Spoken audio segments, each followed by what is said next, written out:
Federal Reserve projects further gradual hikes in key rate. Washington, AP.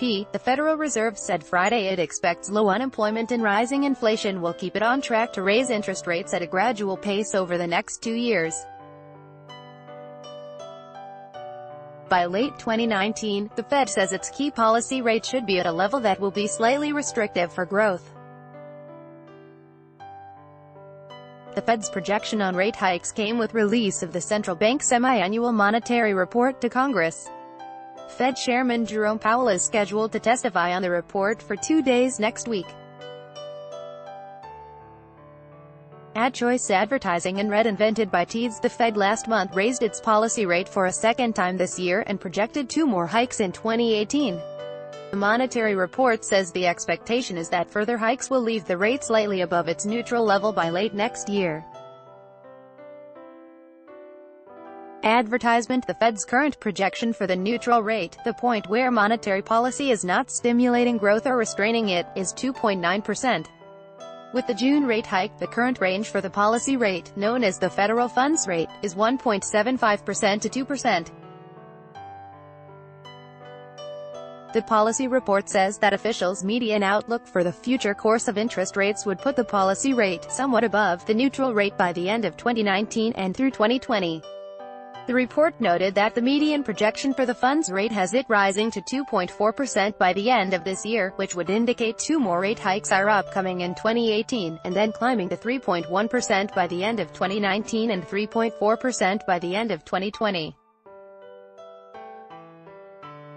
That forecast would mean that the Fed's interest rates would cross a major milestone next year toward a point where Fed interest rates are no longer being kept low to boost economic growth and will instead begin to slightly restrain growth in an effort to make sure that low unemployment does not cause the economy to overheat and trigger rising inflation. The Fed's interest rate has not been restrictive for over a decade. In response to the 2008 financial crisis, the Fed cut its policy rate to a record low near zero in December 2008 and kept it there for 7 years.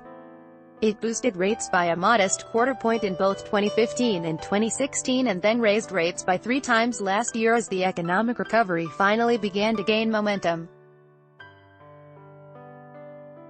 Advertisement. Powell, who will testify next Tuesday before the Senate Banking Committee and on Wednesday to the House Financial Services Committee, said in an interview this week that he believed the economy's in a really good place at the moment, with unemployment at the lowest point in nearly 2 decades and inflation finally approaching the Fed's optimal goal of 2% annual increases.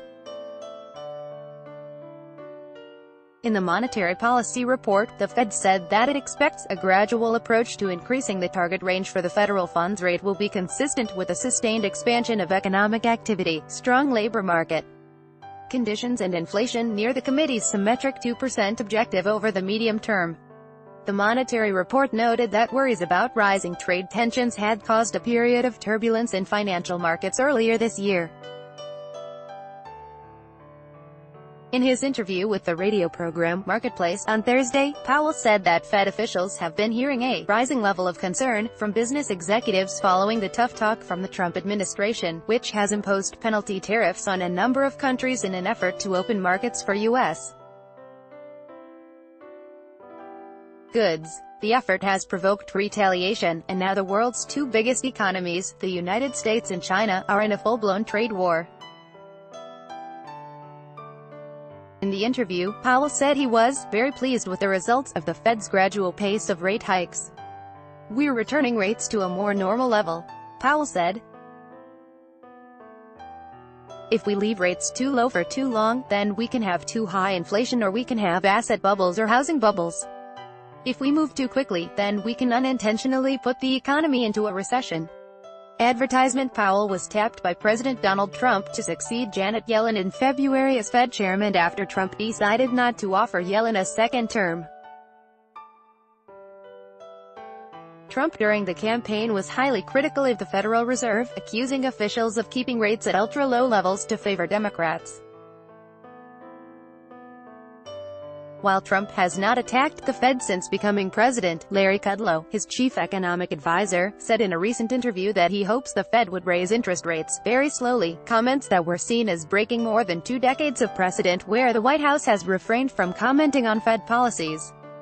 But Powell said he was not concerned that the Trump administration might try to exert pressure to influence the Fed's actions on interest rates. "We have a long tradition here of conducting policy in a particular way, and that way is independent of all political concerns," Powell said. By Taboola sponsored links promoted links you may like Shaped and lose it over lost luggage Shaplund Vikings, free online game. Play this for 1 minute and see why everyone is addicted. Vikings, free online game. Undo enjoy compare. This is the last VPN you are going to need, and it's on sale. Enjoy compare undo Babel. Say hello to the app which gets you speaking a new language in just 3 weeks. Bablindo Throne, free online game. Play this for 2 minutes and see why everyone is addicted. Throne, free online game. Undo vintage real estate. Own a home overlooking Dubai's most prestigious suburb. Vintage real estate. Undo.